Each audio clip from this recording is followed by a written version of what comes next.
हम कई बार ना चीज़ों को सुन लेते हैं, उसको अप्लाई नहीं करते। मैं आपको कहता हूं, आप गिलोय का काढ़ा, गिलोय का रस भी हम देते हैं, गिलोय स्वरस और गिलोय आंवला स्वरस, ये आप मेरे सामने देख रहे हैं, हम देते हैं। गिलोय रस पी सकते हैं, गिलोय की गोली खा सकते हैं, गिलोय का काढ़ा पी सकते हैं। ताज़ा मिल जाए तो और अच्छा, नहीं तो पतंजलि का गिलोय का काढ़ा आपको मिलता है। इससे सर्दी, जुकाम, कफ, allergy, asthma, bronchitis, sinusitis, allergic rhinitis सब ठीक। ये डायबिटीज के लिए बहुत अद्भुत है गिलोय। जोड़ों का दर्द इससे दूर होता है और मोटापा कम होता है। सबसे बड़ी बात, इससे इम्यूनिटी बढ़ जाती है। मुझे भी साल में 1-2 बार थोड़ा सा कफ का जब ऋतु परिवर्तन पर असर हो जाता था, लेकिन जब से मैं तो योगी हूं, योग करता हूं, खान पान पर नियंत्रण रखता हूं, तो भी साल में 1-2 बार थोड़ा सा असर हो जाता था। मैंने गिलोय पीनी शुरू की। आप पिछले कई सालों से देख रहे होंगे, मुझे एक बार भी सर्दी जुकाम भी नहीं होता। माने सर्दी जुकाम बुखार भी आपको नहीं होगा। मैं तो सन्यासी हूं, लेकिन सन्यासी भी किसी कुलवंश में तो पैदा ही होता है।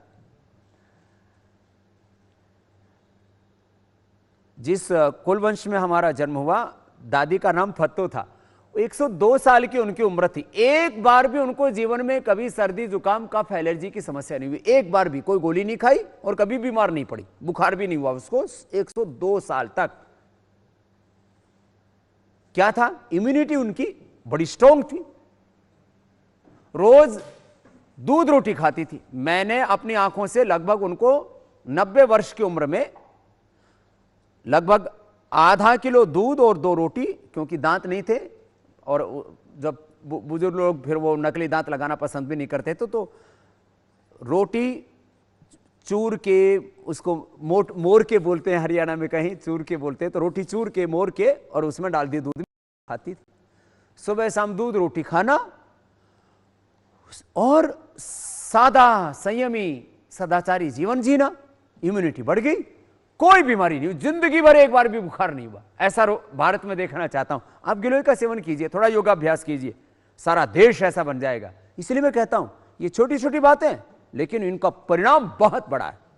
मैं चाहता हूं सारे भारतवासी सुबह उठ करके एक बार गिलोय पी ले, आंवला एलोवेरा का जूस पी ले। साधारण सी बातें, जिनको बात अच्छी अपनी ग्लो रखनी है, मसल्स को भी अच्छा बनाना है, बोन्स को भी अच्छा बनाना है, हार्ट को भी अच्छा बनाना है, तो मैं उसको बोलता हूं 1 चम्मच या 2 चम्मच वर्जिन क्वालिटी का कोकोनट ऑयल ले ले। साधारण सी बातें हैं ये, लेकिन इनका असर जबरदस्त है। फ्लैक्सीड थोड़ी सी ले लिया करें, आंवला अश्वगंधा शतावर ले लिया करें। ये सारी दैनिक जीवन में हमारे पूर्वज आयुर्वेद का प्रयोग क्या करते थे, हम भूल गए। बस मैं खाली उसकी याद दिला रहा हूं। मैं आपको इतनी सी बात कह रहा हूं, सुबह उठ करके योगाभ्यास कर लीजिए, आंवला एलोवेरा गिलोय का जूस पी लीजिए, इतना ही बहुत है। इतने से ही आपको यदि कोई बीमारी नहीं है तो आप जिंदगी भर निरोगी रहेंगे, और यदि आप रोगी हैं तो निरोगी हो जाएंगे, और इस समाज के लिए, राष्ट्र के लिए, इस पूरे समष्टि के लिए उपयोगी हो जाएंगे। हमें अपने लिए, अपने घर परिवार समाज राष्ट्र के लिए और भगवान के लिए उपयोगी होना है। योगी बनो, निरोगी बनो, उपयोगी बनो। जो अच्छा कर्म कर रहे हैं, अच्छे काम कर रहे हैं इस समाज में, राष्ट्र में, उनके सहयोगी बनो, उद्योगी बनो, बड़े बड़े उद्योग लगाओ, पुरुषार्थ करो। अपने पुरुषार्थ और परमार्थ से इस धरती पर सुख को बढ़ाओ, समृद्धि ऐश्वर्य को बढ़ाओ, सबको सहारा दो। ऐसा भारत में देखना चाहते। छोटी सी बात है। गिलोय, गिलोय का हमने जितना प्रचार किया, डेंगू, चिकनगुनिया, स्वाइन फ्लू से लेकर के, और कितने माने बीपी, शुगर, मोटापा, जोड़ों का दर्द, माने इम्यूनिटी आपकी अच्छी रहेगी तो कोई बीमारी होगी नहीं। कितनी बड़ी बात है। एक भी चीज का आप फॉलो कर लेते हैं मुझे सुन के, तो आपकी जिंदगी बदल जाती है।